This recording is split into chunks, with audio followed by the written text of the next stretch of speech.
masuk UUM 2008, masa tu kita di Fakulti Pengurusan Teknologi, FPT.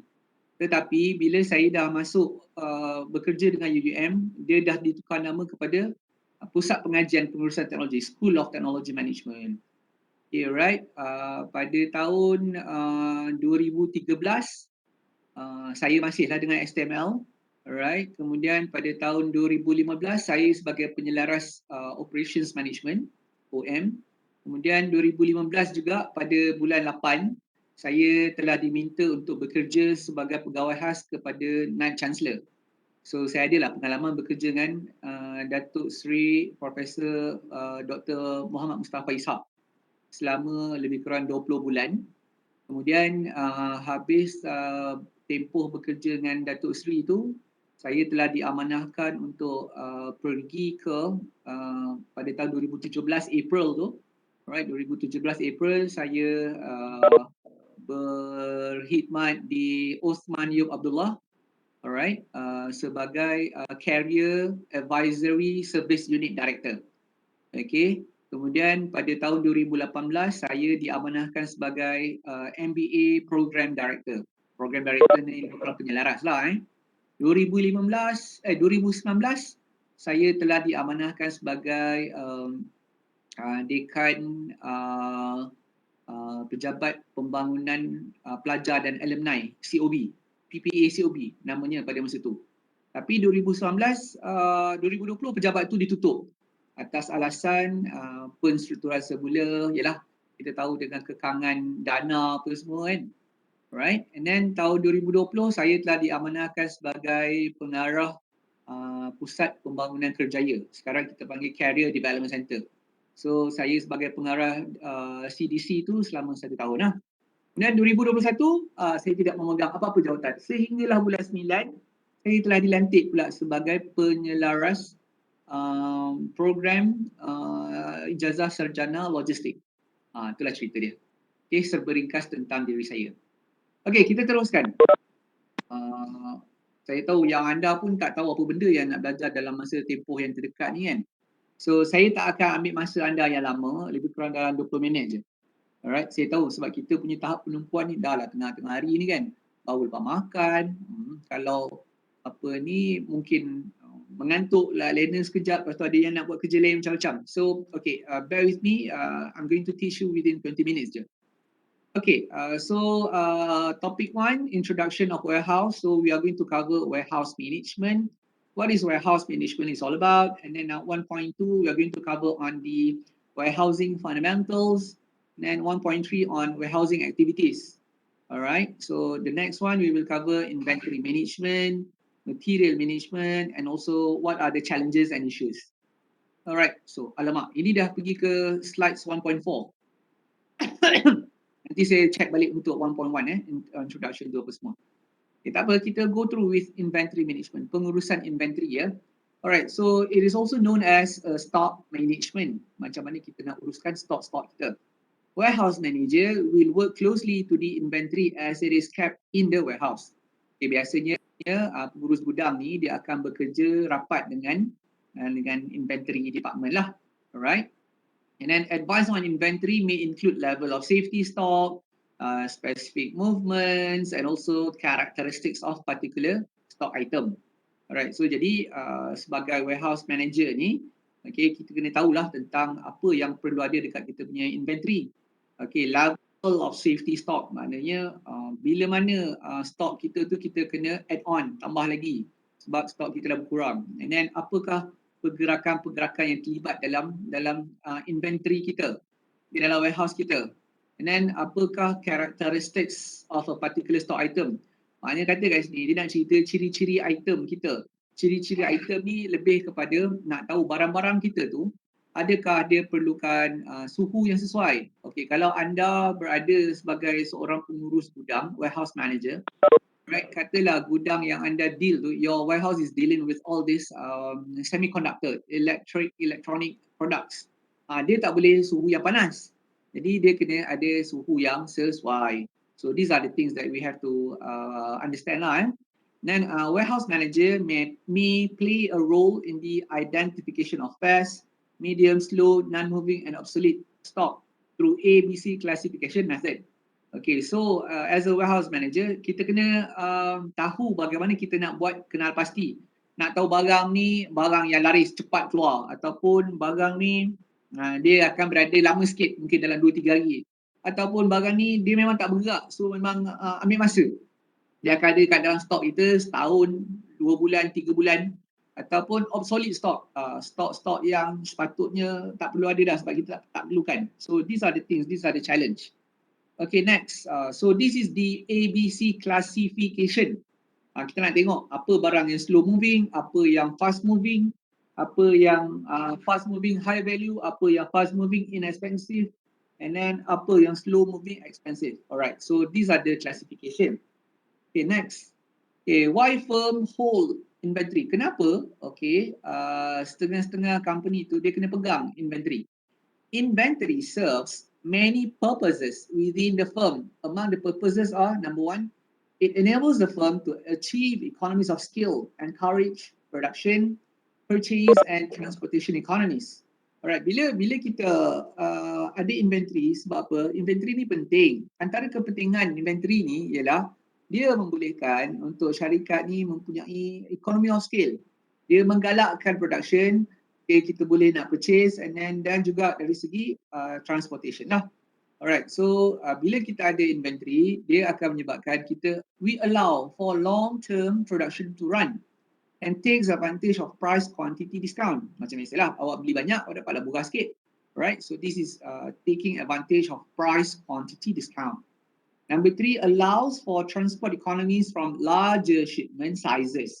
Alright, so kita nak tengok bila kita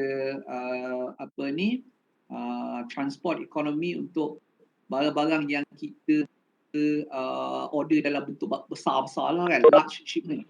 And then raw and finished materials inventory necessary for the per unit price reduction associated with volume purchases.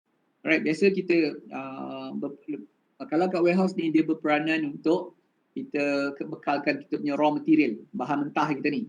Dan juga barang-barang yang kita boleh habiskan lah, finish bila dah ada barang tu dah jadi siap, one particular product. Okay, so bila kita ada ni, kita perlukan ada inventory lah supaya alright, bahan-bahan mentah kita ni, alright,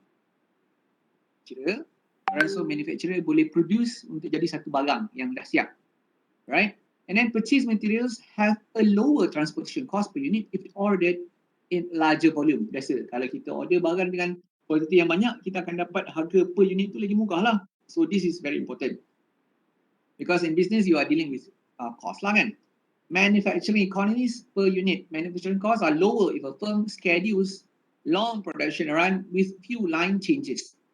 So ini dari segi kita lihat daripada perspektif production.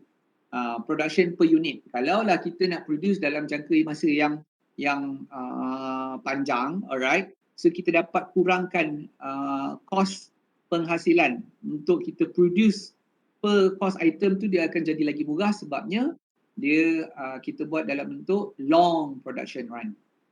Okay, number 2, apa kepentingan inventory ni? It enables specialization in manufacturing. Dia membenarkan kita ada pengkhususan dalam kita punya urusan perkilangan ni lah. Inventory makes it possible for each of a firm plants to specialize in the products that it manufactures. So dalam erti kata lain, bila kita ada inventory ni membolehkan untuk syarikat ni kita boleh specialize. Maksudnya kita tahu item-item apa yang terperinci lah. So the finished products can be shipped to large mixing warehouses from which customer orders and products for field warehouses can be shipped. Okay, so barang-barang finished product ni maknanya produk yang dah bukan lagi dalam bentuk raw item, dia dah lengkap ni, alright, kita boleh hantar ke warehouse lah. Mixing warehouse ni maknanya warehouse, gudang-gudang yang boleh menempatkan produk-produk ni lah. Okay, berdasarkan apa yang customer kita order. Okay, next. Bila kita ada inventory ni, it balance up supply and demand. Jadi maknanya kita boleh pastikan bahawa it balance up lah. Okay, contoh macam sekarang lah, seasonal supply and demand may make it necessary for a firm to hold inventory. sekarang ni banyak orang selalu kita tengok kan, bila nak mendekat musim perayaan je, mulalah barang naik lah, barang tak ada stok. Alright, so ini adalah sebabnya bila pentingnya ada inventory. Alright, kalau tak ada inventory, tu yang kita akan berhadapan dengan keadaan kata ni, cuti terutamanya cuti ni, cuti raya, cuti Christmas, cuti Deepavali, macam-macam cuti lah yang kita ada ni. Alright, jadi bila kita tak ada inventory, jadi dia akan menyebabkan terganggulah supply and demand ni. Okay, so contohnya kalau kita tak ada inventory, alright, raw materials are available only at certain times during the year. Alright, jadi kita tak nak elakkan benda ni berlaku. So that's why kita nak sentiasa je ada barang permintaan dalam pasaran lah. Okay, necessary to manufacture finished products in excess of current demand and hold them in inventory. Jadi pentinglah untuk kita ada barang-barang yang dah siap ni. Okay, dia adalah dia punya perkiraan. You kena ada certain amount of stock lah dalam you punya inventory ni. Alright. So the cost of establishing a production capacity to handle the volume would be substantial. Mana kata bila kita ada inventory ni tadi, alright, kita boleh bermain dengan cost ataupun kita kata production capacity lah. They act as a hedge against price changes. Jadi bila kita ada inventory, alright, so barang takkan sesuka hati nak naik turun lah. Alright, jadi dalam masa yang sama dia akan melindungi pengguna. Dalam masa yang sama dia akan memberikan ketenteraman dalam masyarakat. So there's no going to be a panic buying. Contoh bila kita buat PKP, alright, kerajaan kata buat PKP, kemudian barang-barang keperluan harian tu kena ada. Tak boleh ada orang yang peniaga-peniaga yang nak ambil untung besar. So dia sorokkan barang. So bila orang semua tercari-cari, so people are willing to pay with a higher price. Bila orang mampu nak beli dengan harga yang mahal, keadaan ni menjadi satu kes yang aniaya kepada pengguna-pengguna lain. So that's why kena ada inventory tadi. It allows purchasing to take place under most favorable price terms. So makna kata kita nak membenarkan supaya barang-barang ni contohnya barang keperluan harian ya, semua orang boleh belilah dengan kos yang kita setujulah alright, maknanya semua lapisan masyarakat mampu nak beli barang keperluan. Alright, okay, why firm hold inventory? Number 4, it provides protection from uncertainties in demand and order cycle. Okay, bila kita ada inventory ni tadi, dia akan menyebabkan ada perlindungan terhadap ketaktentuan. Ketaktentuan apa? Ketaktentuan dari segi pasaran lah. Okay, kadang-kadang. Okay, sekarang kan ada isu hari tu. Harga barang makan mahal sebab bawang mahal. Sebab apa bawang mahal? Sebab kerajaan tak dapat nak import daripada India. Sebab apa tak dapat nak import daripada India? Sebab dekat India berlaku krisis cuaca, berlaku krisis tempat yang supply bawang tu tak aman. Okay, menyebabkan harga bawang tu jadi mahal. Production kurang. Sebenarnya production tak kurang. Production tu masih biasa. Tapi orang India tak boleh nak eksport keluar. Bila tak boleh nak eksport, orang Malaysia tak boleh nak beli. Bila orang Malaysia tak beli, kita punya supply kurang.